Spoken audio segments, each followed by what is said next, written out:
I am Moa. I am Maja. And we are the co-founders of Earth Mothers Rising.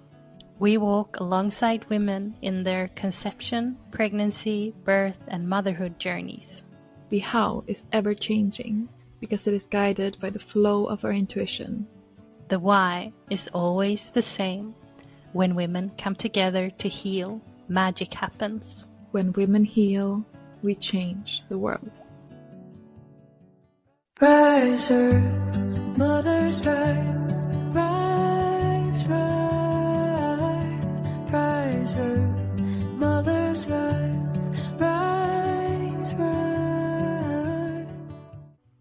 Welcome to the Earth Mothers Rising podcast. A space where the sacred birth workers Moa and Maja share about all things conscious conception, childbirth, pregnancy, and motherhood. Always from a holistic perspective with a twist of magic. I want to begin by saying third's a lucky charm. Is that how you say it? Third time's a lucky charm? Third time's the charm. Kanske. Yeah. Maybe.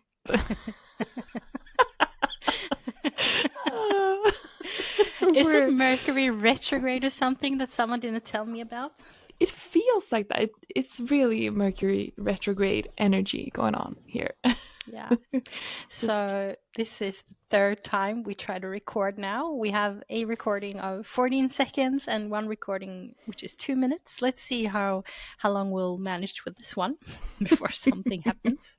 Super short pod this week. Well. How are you doing? I'm good, a little stressed out about this whole thing and if it's gonna work, and well, we'll see. We'll just do our best. Whatever's meant to happen will happen, as always. Yeah, Let's just ground into the energy and today's topic, which is still conscious conception and spirit babies. Part 2. Part 2. It's time to tell Mio's story. How are you feeling? Now when you said that, I feel nervous. Just like last time. Suddenly I got nervous. Aww. But I'm feeling good. Bit sleep deprived last 2 weeks, but surprisingly in a good mood still. I just know it's going to be so beautiful when you start telling it. So I'm feeling into where I want to start. So I mentioned briefly last week that I had a journey with healing HPV and cervical dysplasia. And this is something that started before I got pregnant with you, and something that followed through that whole pregnancy. And also afterwards, I felt a lot of pressure from doctors to resolve this, even though I was never stressed out about it. I was always so sure that my body would be able to heal this without doing what they suggest, which is to do conceiving when they cut off a part of your cervix. That never resonated with me, and I was never ever scared of getting cancer, which is what they try to tell you that's going to happen. They try to invoke so much fear in you. And ultimately, it's their fear. It wasn't my fear. But I've had this for a couple of years and still hadn't managed to heal because I went for a biopsy after I'd given birth to you. And I was hoping that my body would have taken care of it naturally. But turned out I still had cervical dysplasia. And I felt so much pressure. They kept going on about booking me in for this procedure. I did not want to.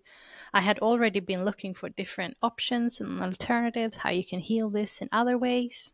And I came in contact with, I guess you can call it like a little small community on Facebook with people who has healed this naturally. And I'd been in this community for, well, probably 2 years now at this point.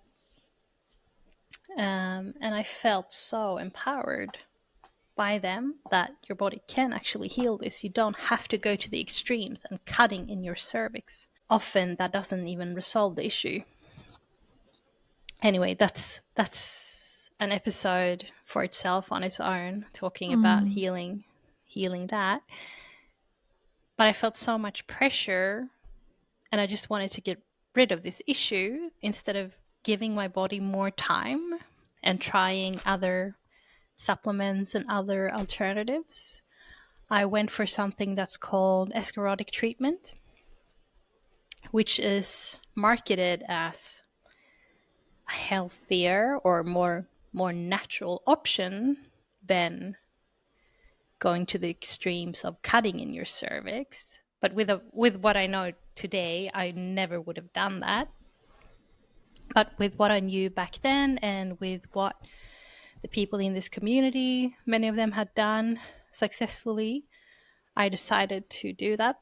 So I got in contact with a doctor in the United States and had a consult. And he sent through the stuff that you need to do this treatment. You do it at home on your own. Pretty much you apply an escharotic solution onto the cervix, and you do this multiple times with like 1 or 2 week intervals for up to like 10-15 treatments. It just depends on how quickly your body heals.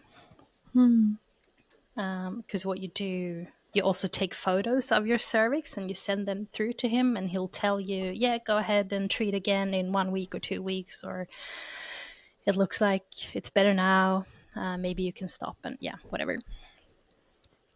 So very soon after Juno's birth, I decided to start this treatment because I was so pressured by the doctors. I just wanted to get rid of the issue, get rid of them. I was also full-time breastfeeding at this time, which means you have low levels of estrogen. So your membranes are very, what's the word? Dry? Like, Yeah. so it's not optimal conditions for healing, obviously. And I remember so strongly when I was consulting this doctor in the States about this. I said, I just gave birth, I'm breastfeeding, is that going to be an issue? And he was like, no, absolutely not. That's not a problem. So that was my little, that was my intuition telling me that maybe this isn't right to do when you're breastfeeding. But he convinced me it was. Okay. So I went ahead, I did it. I was done with this treatment sometime in, like, by the summer following her birth. She's born in September. And then he told me, yeah, now you can go ahead and have another pap smear, and it looks like it's healed. I went and had the pap smear, and I had felt my cervix, and I felt that something felt wrong. It didn't feel like it used to. And I also remember how the midwife reacted. And she was like, it's really hard to reach your cervix. Did you have a condensation? And I was like, no. And she's like, oh, okay, never mind. She went and did the pap smear. I got the result back. HPV had cleared, no cervical dysplasia. But I still felt like something wasn't right. We also moved at the end of this summer to the new place where we're living now. From the hospital back where we used to live, they had sent like, what's the word in English? Endemis? Referral? Obviously, Yeah. referral is the word. Yeah. That's the word. Yeah. Because they didn't know I had gone myself and done the pap smear and got a result back, like the first doctor that I had seen. So this first doctor wanted me to have another pap smear. And I was like, but I've already done that and everything came back clear. And she was like, no, we want you to do this anyway, just to make sure. So they sent a referral to the new hospital where I was living.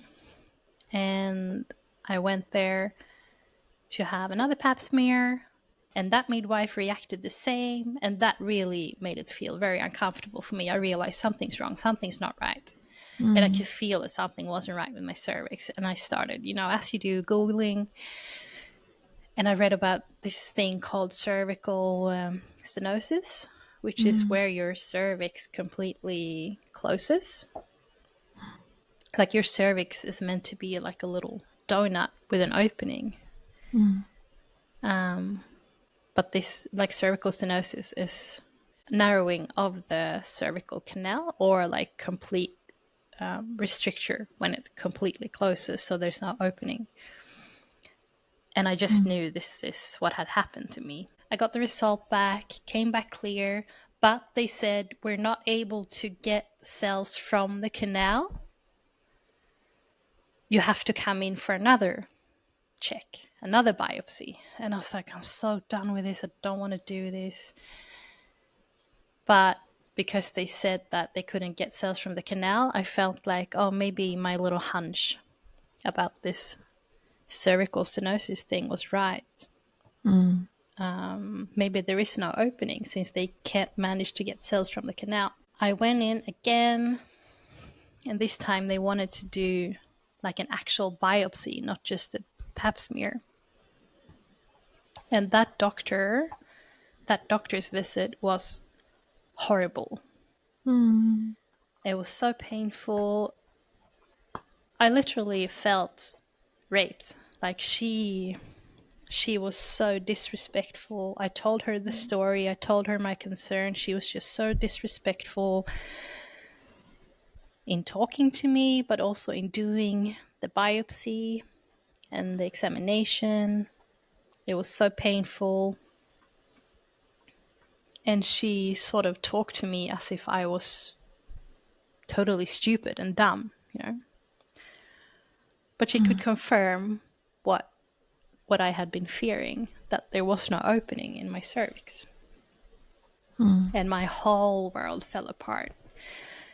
Because at this point I was so ready to become a mother again, a mother of 2, to have siblings for my daughter. And my whole world just, fell apart in an instant. And she was still just so disrespectful. I obviously had 1,000 questions. What do you do about this? And she just didn't want to take her time anymore. She was like, oh, I have other clients coming in after you. I don't have time for you anymore now. But what you have to do is book in for a procedure where you try to open the canal, but there's no guarantee that this will be fixed. There's no guarantee that, there will be an opening, that you can get pregnant. So I left her office, going back out into the waiting room where my partner and my daughter was waiting. I had also asked before if they could come in, because I find these examinations so uncomfortable. So I wanted their support in there, but they wouldn't let them come with me inside. They didn't think it was good to have a 2-year-old child in there, which, well, I can understand, but for me that was okay, so why not, But no, she didn't want him in there. She didn't want my daughter in there. So crazy. Like, if that's what you wanted, then I know. what could the problem be? She was just so disrespectful. And this whole journey with all these examinations and all these biopsies and all these pap smears have been so traumatizing for me, because I never wanted to do them in the first place. But every single time I've let them convince me. I've let them convince me to agree to climb up in that chair, spread my legs, let them convince me to insert, their fingers into my vagina, insert all this equipment that they use. I've let them convince me to agree to taking biopsies of my cervix. That feels like rape, because that's what it is. Yes. Yes, it is. There might be many people listening to this now and like, but no, that's not rape. That's just what you do. But no, that's not just what you do. That's what we've been conditioned to think, that that's just what you do. It's not normal. I came out into the waiting room and broke down in tears, told my partner what she'd said, that she had confirmed that what I was suspecting was right. And I was just desperately looking for a sign desperate to know that I could get pregnant again. And I remember there was this little poster on the wall, like for kids, with the alphabet. And I remember looking at the letter N, because ladybug in Swedish is nyckelpiga. It starts with the letter N. I remember looking at the letter N, hoping there would be a ladybug, but there wasn't. And I quickly caught myself and like, no, this is not how it works. You can't, look for a sign. Those signs, they just appear if they're meant to. So like I caught myself in the moment, desperately looking for that sign, telling myself this is not how it works. And I turn around and I look at the window, and there's this huge sticker with a ladybug on the window. And I was like, oh, I got my sign. So immediately, even though I was still so heartbroken, immediately some kind of healing started to take place. I knew this had happened for a reason. I knew I would be able to resolve this. I knew I would heal. I knew I would conceive a baby boy. Instantly, his soul appeared in my life. Wow. And the days following this, it was still so hard because I had no idea what the next steps would be. Like my logical mind had no idea if I could get pregnant again, but my soul knew that I would. And I started having this strong communication with his soul. This is around March, April in 2024. God, I'm so sorry. I'm just wanna say that I have this puppy here that she really wants to play. Like she's wild right now. So I hope that's not bothering you, Maja, or you who's No, listening. that's fine. I didn't even realize. Oh, sorry. Well, then that's good. That's good. But, she's wild here, so yeah, I'm sorry. It was March or April 2024. Yeah. And I had no answers. I didn't know what the procedure would be. I didn't know when it would be. They didn't give me any answers. I also felt so much guilt and shame because in some way I had caused this to myself. And the reason this happened is because of what I said. I was breastfeeding when I was doing these treatments, so the conditions for healing wasn't good. So that's why everything healed incorrectly, and I ended up being so wounded inside from this solution that you apply to the cervix, so that when it's supposed to, just heal back together normally.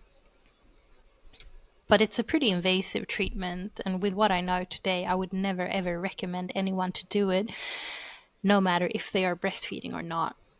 It's very invasive because it's going to cause wounds to your cervix, and that might cause scarring.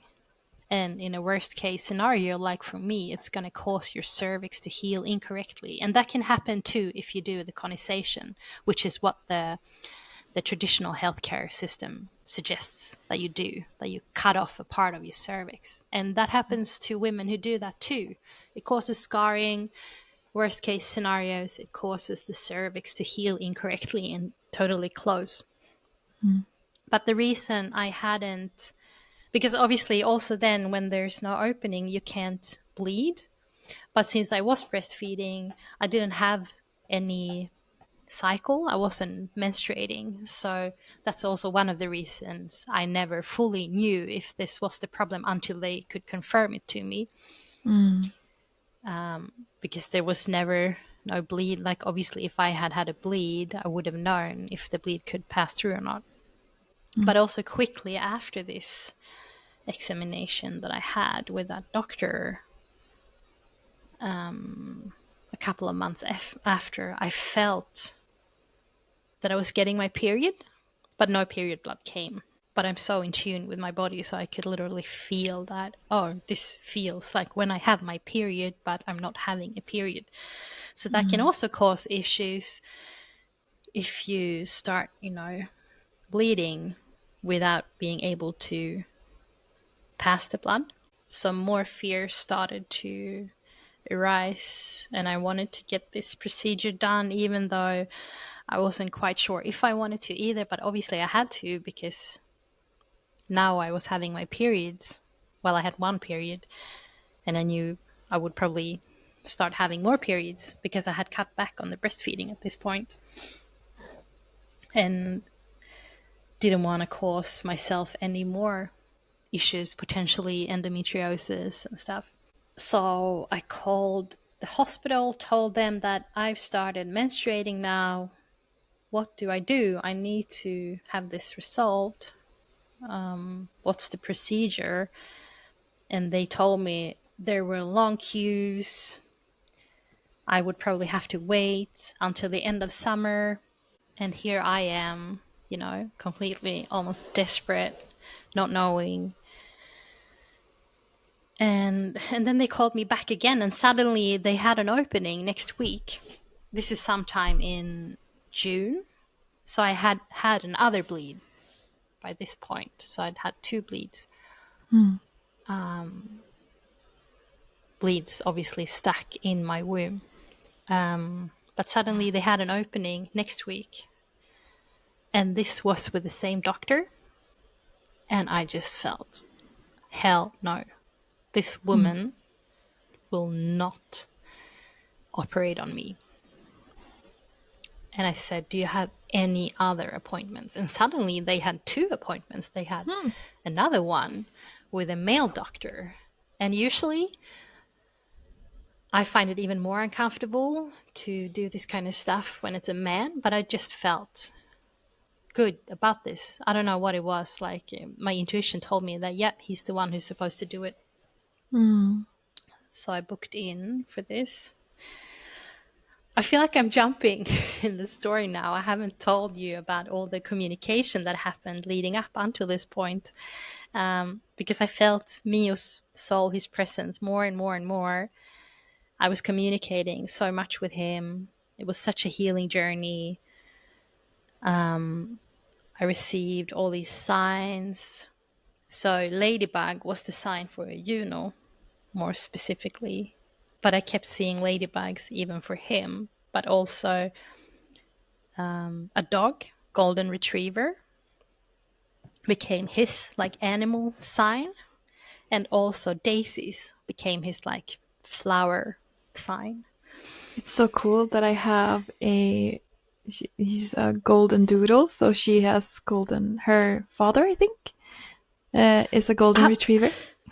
Are you joking? Here. You know what? When I was telling the story and you said the dog was being noisy and playful in the background, I was wondering, I wonder if it's a golden retriever. Yeah, it is. And now you're telling me golden retriever. Yes. That's part golden retriever. So cool. Wow. Yeah. Oh, so I also saw all these golden retrievers in many different ways, shapes, and forms. One of the craziest signs was I also had a meditation where I received his name as Milo, like not Mio, but Milo with an L. And I didn't like that name and I couldn't make sense of it. I was like, no, I don't think that's his name, but maybe it's just his soul name. And then a couple of days later, I got a suggestion for a video on YouTube when I was looking at something. I don't know, you know how these suggestions come up.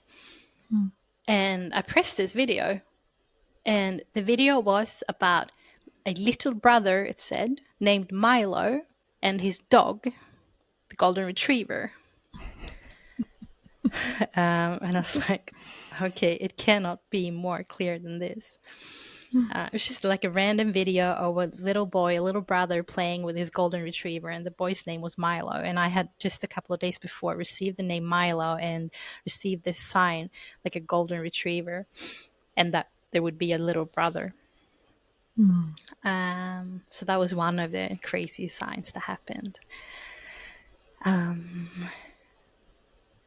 probably one of the strongest ones. But anyway, fast forward again till back to June when I was going to do this procedure. I felt very nervous and scared, but also very good about it. I just knew that I had to do this. It would be all right. So they put you under, and then they they open up the canal and dilate and try to, resolve the issue. But there's no guarantees. Spoke to the doctor after, and he's like, sperms, they're really tiny. They can probably pass through. If the opening stays there, you can probably get pregnant again, but there's no guarantees. But it was pretty, I don't want to say bad, but there was they had to, really open and dilate. The issue was pretty, maybe worse than they thought, from what I understood. But after I'd had this done, this just strong sense of everything's gonna be all right came. And I don't know, it was crazy. I just felt so relieved. I felt a shift in all these heavy feelings I'd been having and all these doubts and fears. It was like they just completely left. And then I had a breathwork session that I was hosting here at my place. I have a big greenhouse where I host workshops. And I was hosting breathwork. And this girl came. And I just felt some kind of strong connection to her.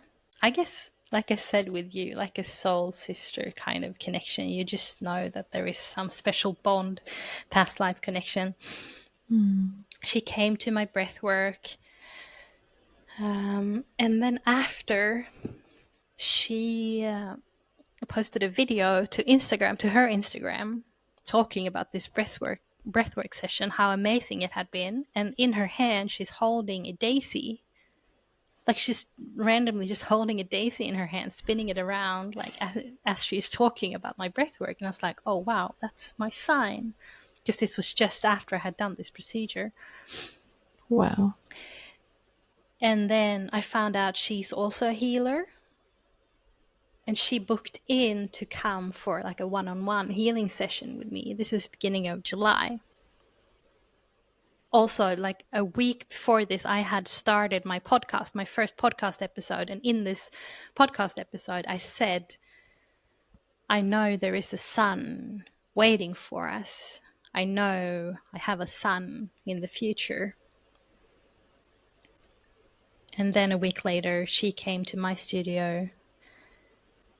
And I gave her a healing session, and I asked her if, instead of paying, if she wanted to just exchange services and give me a massage and healing. And she was like, yeah, sure. So we did that. And afterwards she said, please don't lose hope. I can see, like, in the future, there's a baby boy there with you. And he's playing with your daughter. And he's got this little rabbit with him, like a toy rabbit, like a soft toy. And the day after, I got pregnant. Goosebumps again. Yeah, it was crazy. And also, like, in that very moment, I could feel that I conceived.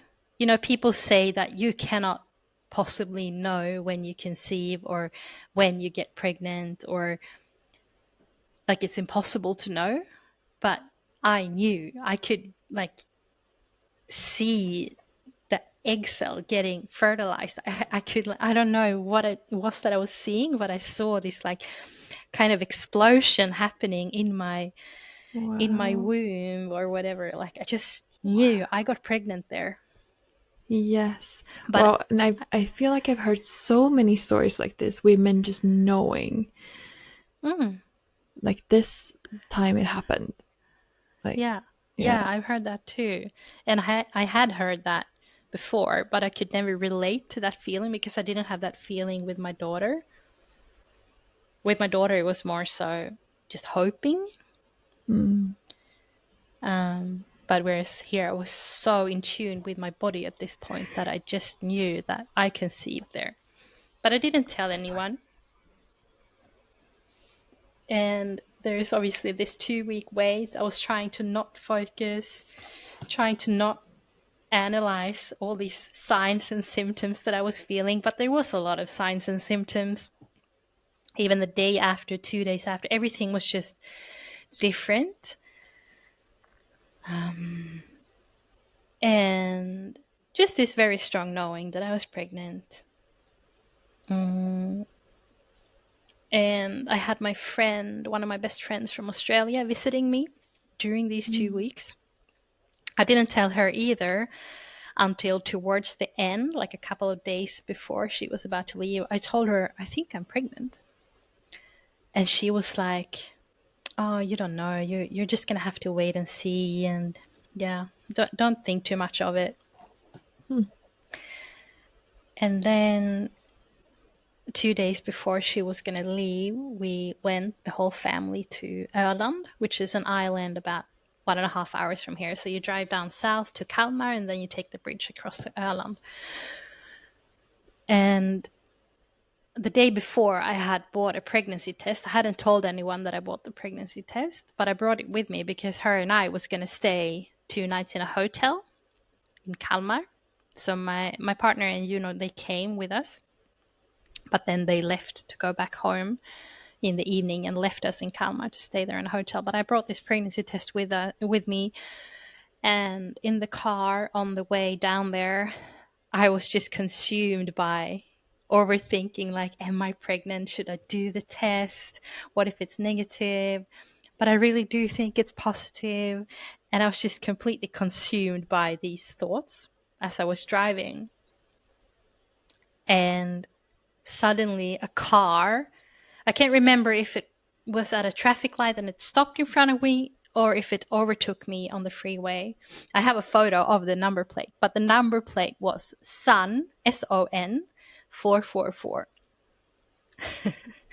And I was like, okay, I am pregnant. I will do the test tomorrow. Stop overthinking. But I was still overthinking. We kept driving. I took a photo of the number plates. And then my daughter started getting fussy in the backseat and eventually started crying. So we had to pull over. So we just stopped at some big parking lot next to the freeway before we drove across the bridge to Öland.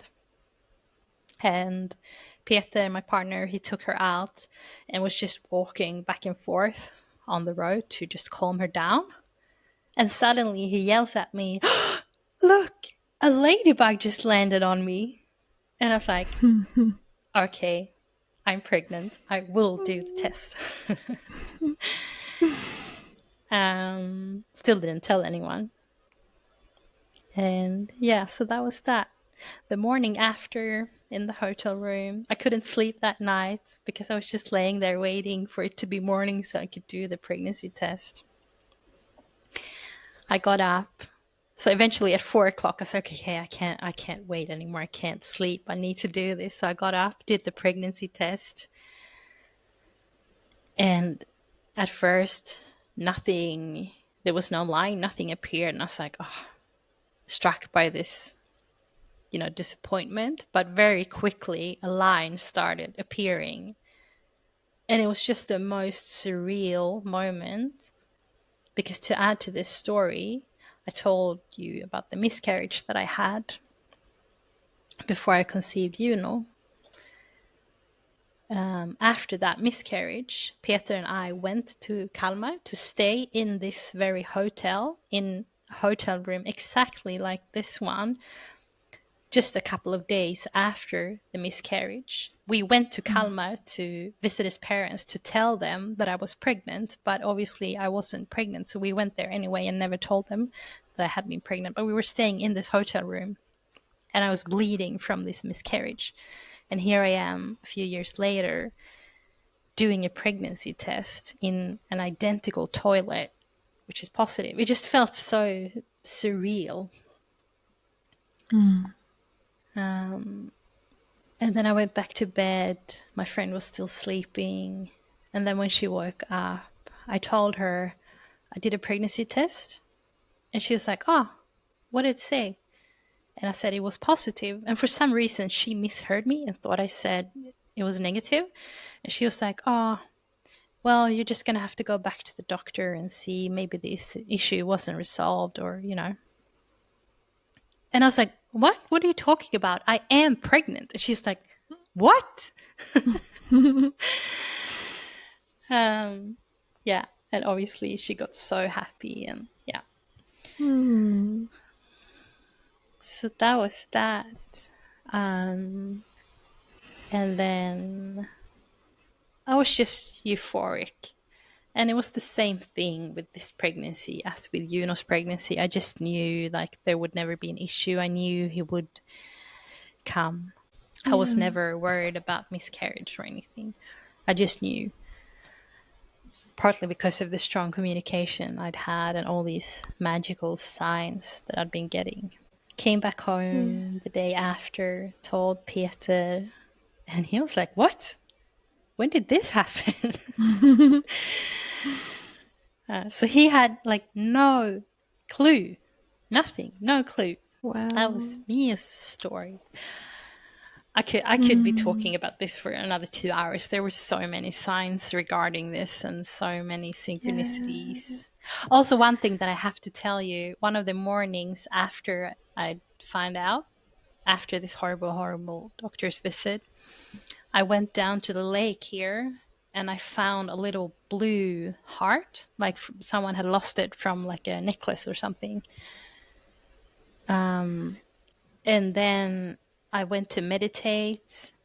And then after the meditation, I opened up Messenger and my friend had randomly sent me a picture of a quote that I sent to her or told her a couple of years earlier when she was going through a rough time in her life. I told her, I promise that this is the beginning of the best thing that ever happened to you. Like we hadn't been talking for ages, and she randomly sent me a picture of this quote book because what she did, she wrote it down and printed it and framed it. So she has it next to her bedside table. So that's what the picture was of, like that picture frame. And it was such a strong sign for me because there was all these events leading up to her sending that message, like that little blue heart and stuff that I got through in the meditation and other things that had been happening that morning. And then sometime when I was later pregnant, in the pregnancy, I went back and had a look at this picture. And the date that I had said this was 26th of March. And Mia's due date was 26th of March. So that was also pretty cool. Wow. I also need to tell you this because telling that story about Juno's conception last week made me want to go back into my old diaries and read. So I've been doing a lot of reading from back in 2019 and 2020 from that time period. And there was so many like communications that I had forgotten about, that I've written about in there. But also one funny thing, after I'd had that strong meditation where I met her for the first time, a couple of weeks later, the friend that I was working with there randomly said to me, I think you're going to have a kid in about 3 years. It's going to be a daughter. She's going to be very like obnoxious and strong-willed, but still like very, very well-raised and well-behaved. And she said, this will happen in 3 years. This was the 7th of September, 2019. Juno is born 6th of September, 2022. So 3 years and 1 day later. Yeah. Wow, that's so cool. And that feels so true. Like I've never met Juno like in person yet, but I feel from what you've shown, like she's just this beautifully strong-willed, crazy, but still so just happy, loving soul. It just felt so exactly right. Yeah. Wow. That's why I love journaling, because you can go back and read about things that you forget, and everything just makes so much more sense. And when you can look back at it, it's just so magical. So that's really something that I encourage everyone to do. I know writing is not for everyone, but yeah, it's just magical. It's such a gift, such a treasure, being able to look back. And it's like getting a glimpse into a different version of you. Because also Yeah. when you read back, you're like you can relate so much to it, because it is another version of you, but it's still so strange because you've evolved so much. So it feels like a different person writing, even though it's the same person. Yes. And also, we talked about this the other day, I think, about, when you're manifesting things and dreaming up your future and having that on paper. Did I tell you about this letter? No? I think I did tell you. But keep telling Was it that what you letter were you saying. talked about? No, sorry. Yeah. Yeah. But I just, being able to look back at that and realize, well, that kind of is my life now. And we talked about this the other day. Maybe it was that letter that you were Yeah, referring I to just then. realized it's laying next to me here in my diary. Wow, so cool. I wonder if I should read it. I'll read parts of it because some of it is very vulnerable and personal. But I've addressed the letter to myself, Maja Bruce, the dream house next to a lake, the dream place in the world, and then I wrote the postal code as 14444 love. Wow, I love that. I love that. It's just such a. I just got goosebumps. Yeah. Yeah. So here goes the letter. It's in Swedish, but I'll try to translate. Mm. Me, Peter, and our daughter live in a dream house with a sea view, like right next. No, not sea view. Lake view, right next to a lake. We're eating breakfast together with the most amazing view in the world, overlooking the lake. Outside, we have our own CrossFit box where we train together. Right next to the house, there is a magical massage and healing studio. I have that. I guide circles for women, guided meditations, and I have my own podcast. I have a lot of new friends that I'm seeing often, and we get up to a lot of magical things. And so many magical women have entered my life recently. Each night I fall asleep with a smile on my lips, with a grateful heart full of love. I love my amazing body without pressure or what's the word in English? It's so hard to read and translate.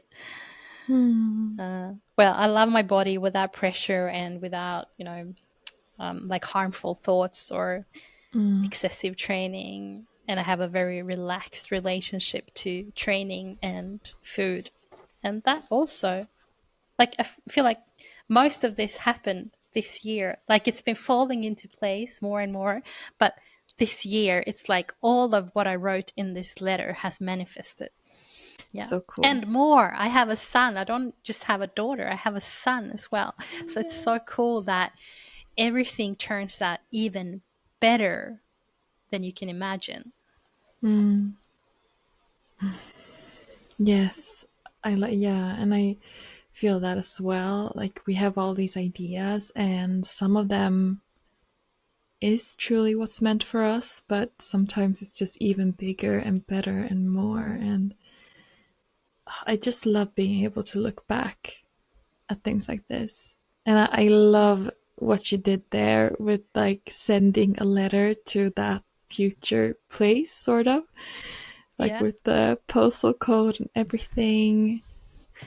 I love that. I'm gonna do that as well. We're currently kind of starting to look and dream about where we'll move next. Like, we love this place where we're at now, but it's a little small and just not all the doesn't have all the possibilities that we want. So we're kind of just starting to be like, we went to a place yesterday actually, but it's not our place, but No. it's just so fun to start dreaming and looking, and I'm gonna do exactly what she did there. And let To me manifest. remind you, dream bigger than you ever think possible. Like, I could never in my life have imagined that I would live in this kind of place, in this kind of house, and actually having all of that I was dreaming of. I couldn't actually imagine, even though I could imagine, because that's what you have to do. You have to actually like visualize, and not just visualize, you have to put yourself in that kind of life situation, like feel the feelings that you would be feeling if that were to manifest.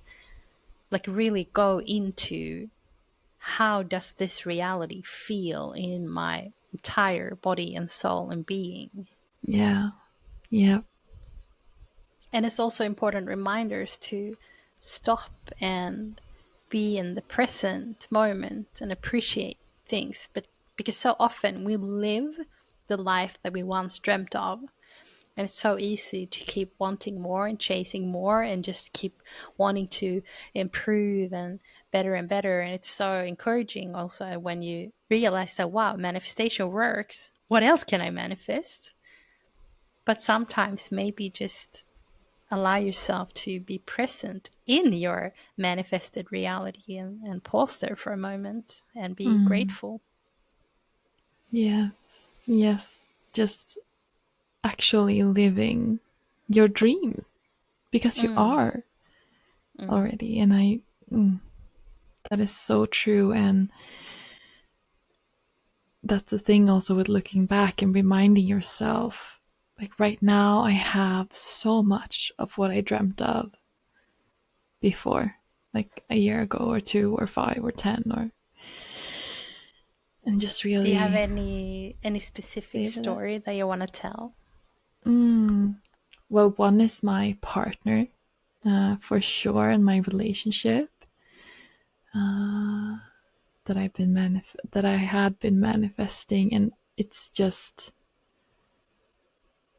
so much more than I could have ever dreamed of. And I try to think about that sometimes when something feels a little hard, or not You that mean I ever between you doubt. two or generally in life? Well, both kind of, but not really between the two of us. Like where we're at now, it's never that hard that I ever doubt anything, or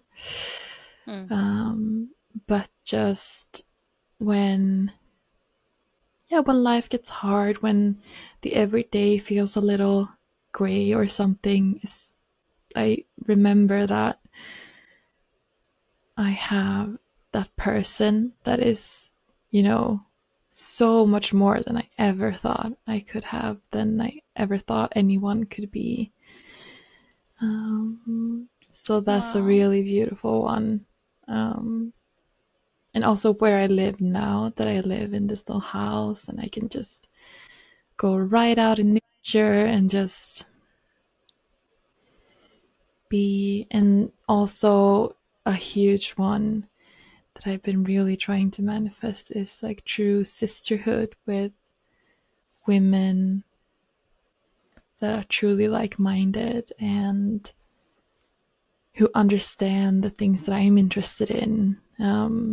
And yeah, I have had many really beautiful friends before, but the sisterhood and this feeling that we're kind of a gang, even though we live in all these different places all over the world. I love that, a gang. Yeah, we're just like a girl gang, kind of. No, a woman gang. Yeah.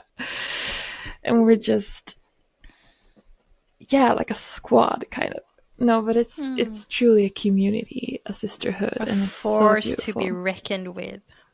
Yes, we are, aren't we? We are.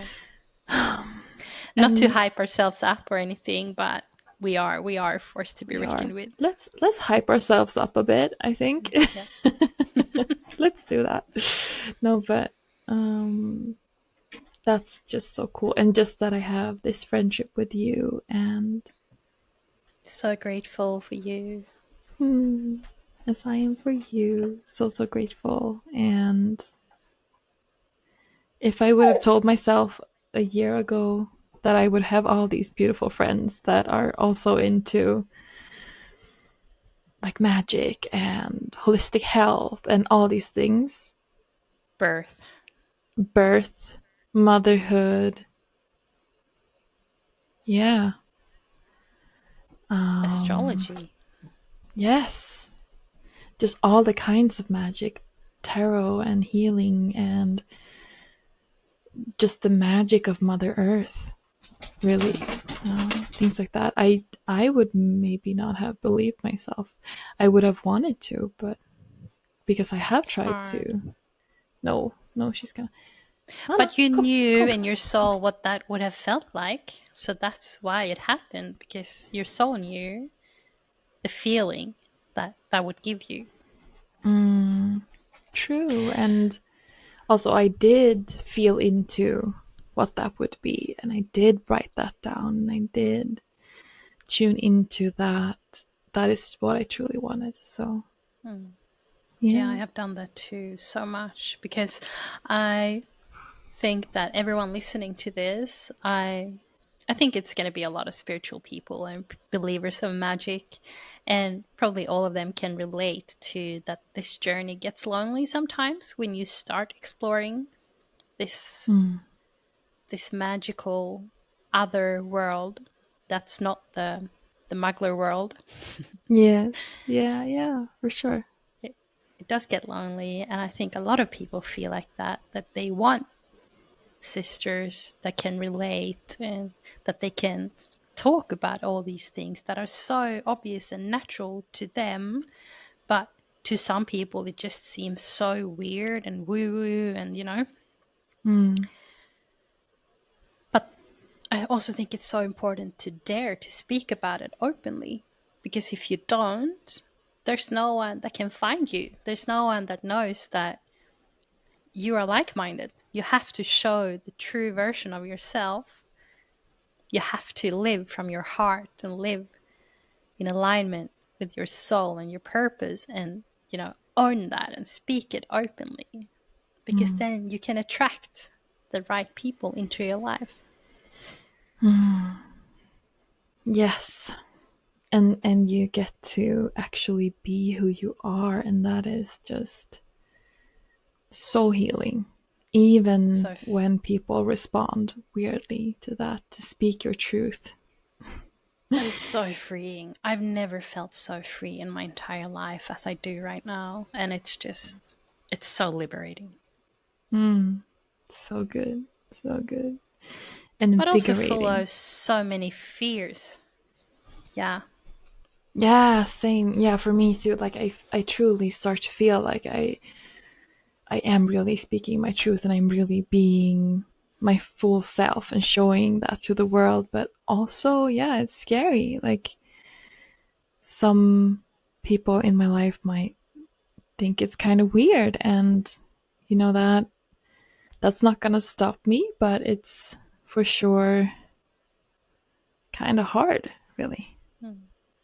And I think that's so connected to the witch wound that we've mentioned before in the first episode, and which we've talked about. We want to have an episode specifically on the witch wound for those people that might not be so familiar with that concept, what that is, and Yes. talk about the history of it. It's not weird that spiritual people and witches and birth workers or whatever magic you love, it's not weird that those people hold back and don't dare to speak openly about their beliefs and their purpose because of our history. Not history, her story as Her women. story. Yeah. Yeah, so there's definitely an episode about the witch wound and her story coming up for sure. And it's a huge theme in our theme in our life as well. Yeah. Yeah. Did you want to speak about the current spirit baby that you're communing with today, or do you feel? I just felt like, Did you feel her presence? yeah, I felt her like reminding, like, hey, what Hello, about I'm this? here. Yes. Actually, maybe that's what she was communicating. I pulled tarot card before the recording, as I always do, last week. So her spirit animal is wolf. Last week I pulled, if you're watching on YouTube, you can have a look in the video now. I pulled this card, and this is a card that I pulled for like Moa and us and Earth Mother's Rising before, without knowing then that wolf was her spirit animal. But then I pulled it last week and I looked at the card and I was like, King of Pentacles, how does this make sense? I didn't like notice that there was a wolf in the card at first, even though it was so obvious and right there, but I just couldn't make sense of it. And I was like, oh, it's her. Okay, I get it. And then this week I pulled a card before the recording again and I got this card again. So yeah, obviously she is here. And it's like, hello, tell the world about me. Yes. Yeah, I'll tell briefly about her. It's a long story as well, and I could probably talk for another hour if we're going to go deep into that. But she is very present. She started making an appearance during the pregnancy with Mio, actually. So I feel that Mio and her have a very strong connection. Obviously, Juno has a very strong connection to them too, but it's more this, I'm getting such a strong feeling of what their dynamics will be. And it's like Juno is going to be, or is this, big sister. And that Mio and this little girl, they're so like connected. It's hard to explain, but they will have a very strong bond. They all three will have a very strong bond, but it's just going to be different dynamics in the, like maybe like Juno is their guardian or like protector, like that big sister role. Yeah, but she started making her appearance when I was pregnant with Mio, and also because things unfolded the way they did with his birth. She's such a strong part of that healing journey as well, and also a strong part in the healing journey that my partner and I are on.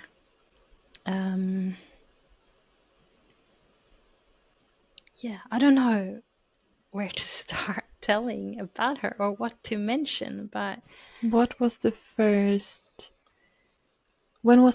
time you felt that connection with her? That when she appeared the first time? see, with her, I don't have this one specific moment, because she's just vaguely started appearing in the pregnancy with Mio, but then I was so focused on Mio and being pregnant and focused on him and his soul that it was hard to have a strong communication. She was just sort of in the background, like, hey, I'm here. Maybe actually when he was born, like just moments after. And that might sound weird because you've just become a mother of two and had this new baby, and suddenly you start communicating with a little sister already. But yeah, I remember after he was born, just a few hours old, and my partner and I were, just there admiring him.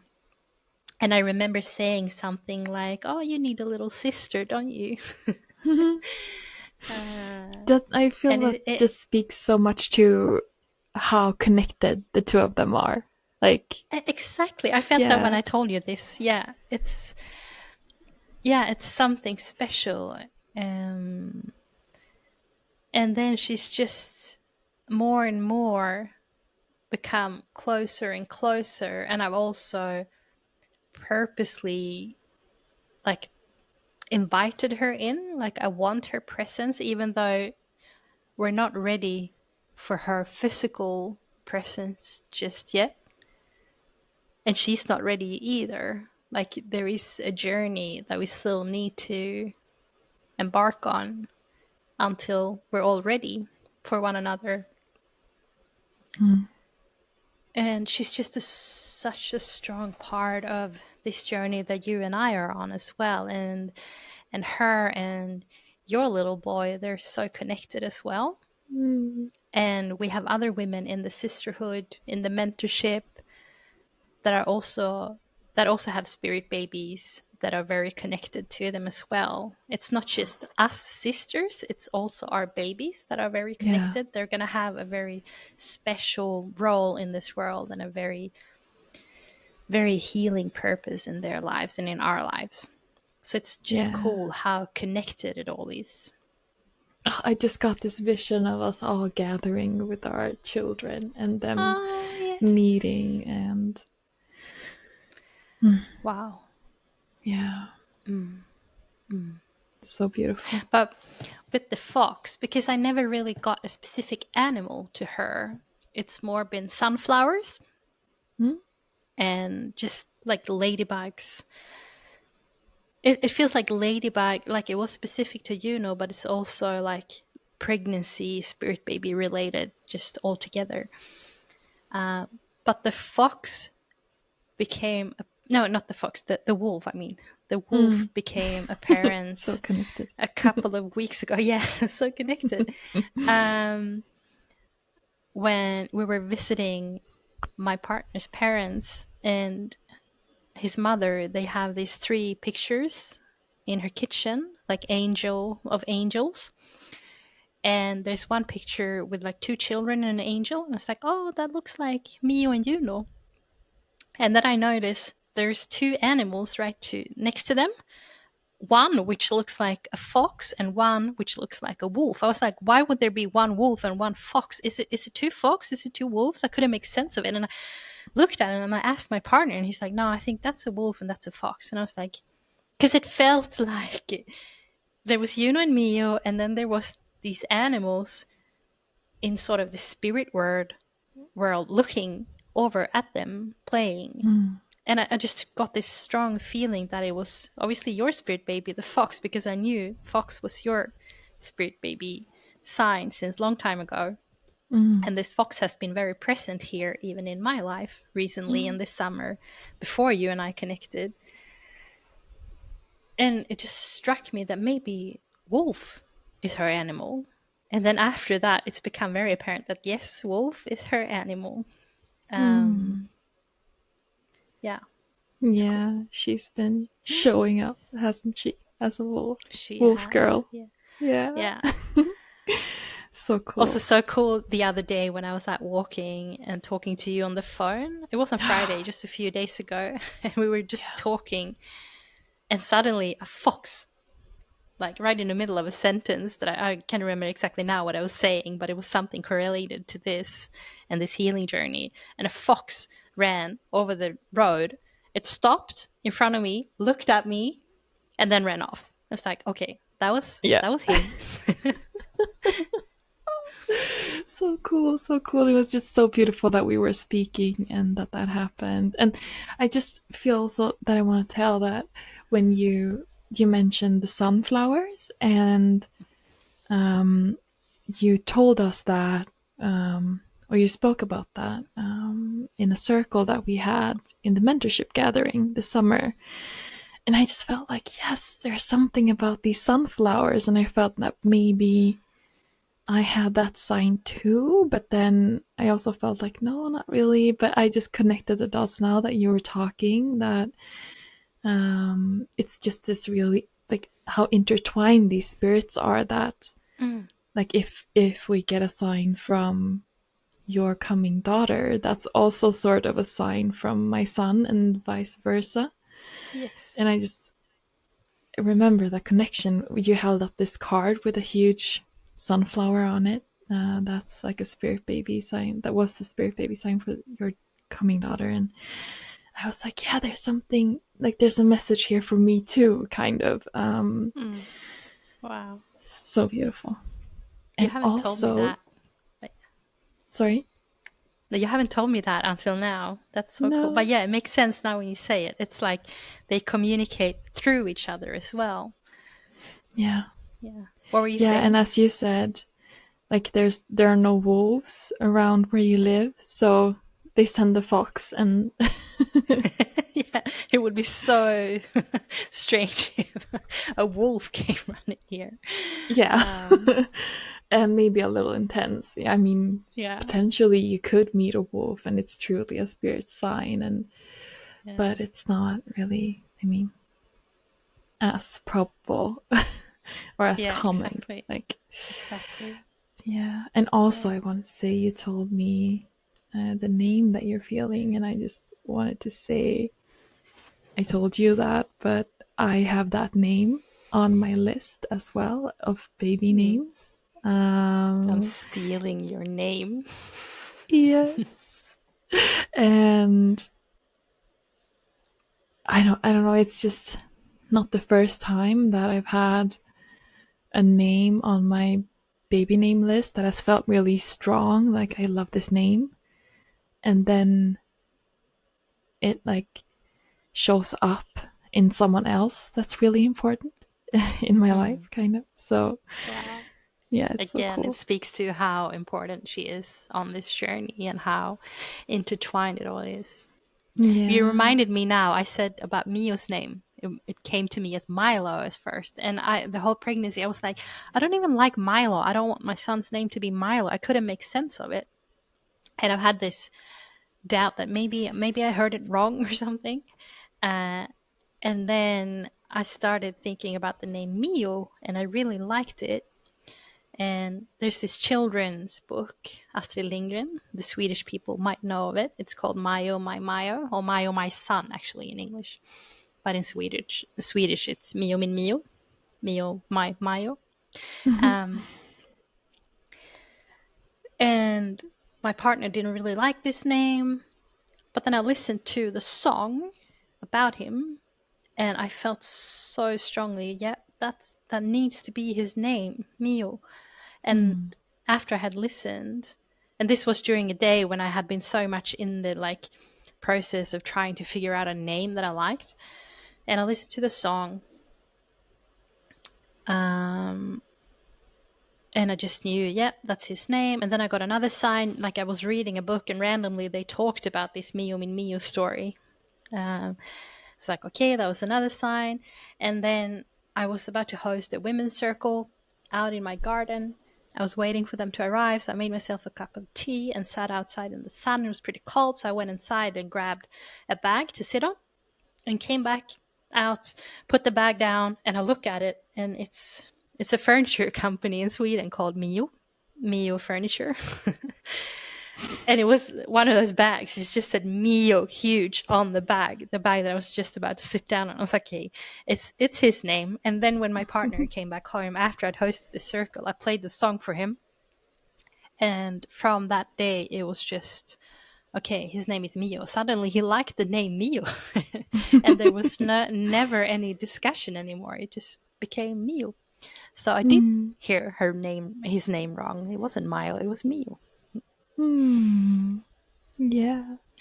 And like in Swedish, it's really close as well. Like Mio, Milo. Like it's not. Yeah, it's very similar. Yeah, very similar. Yeah.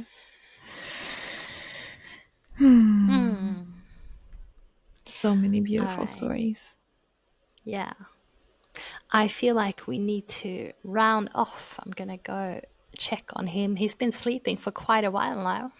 Yeah, I think he's satisfied that we got his story covered and that he gets his limelight. Yeah. And also that I'm telling you guys about his sister. I feel like he finds that very important as well. Yeah, so good. Well, thank you, Maja, for telling your story and your beautiful, beautiful journey. And so, like, it's so hard with all the, all the procedures that you've had to have. And I'm just so grateful that you want to tell that story and for other women who might feel the same. And it's just so important, and I'm so grateful to you.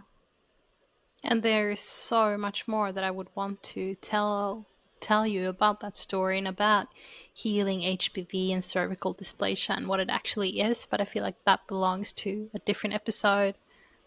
I actually interviewed Nathan Riley in my previous podcast. That episode is obviously in English because he's American, so maybe we'll post that in the description to this episode, because it's very valuable information in that episode. And I know that HPV is so common, and I know that there is so much fear mongering around that. If you go to a normal doctor and, you know, the normal healthcare system, how they perceive all of this is just totally different to if you speak to someone who's more holistic in their approach. And there is so much more you can do to support your body to heal than going to the extremes of whether that's cutting in your cervix or doing what I did, which I would never have done knowing what I know. So yeah, so such important information and such an important perspective. And yes, let's link that in the description so you can go listen. So good. Well, thank you, and thank you for listening. And please, like, rate our show with 5 stars if you like it. It really, really helps us. And follow along subscribe. for more. Yeah, subscribe. Also, go follow us on Instagram, Earth Mothers Rising. We share a lot of fun, or maybe not fun, or it's fun, I guess, content there as well. Birth related and just all things healing and magic. Yes. Come follow us. And don't hesitate to reach out if you feel like it. Just, we love hearing from you, and we do. All right.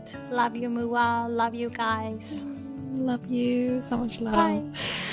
Bye. When women come together to heal, magic happens. When women heal, we change the world.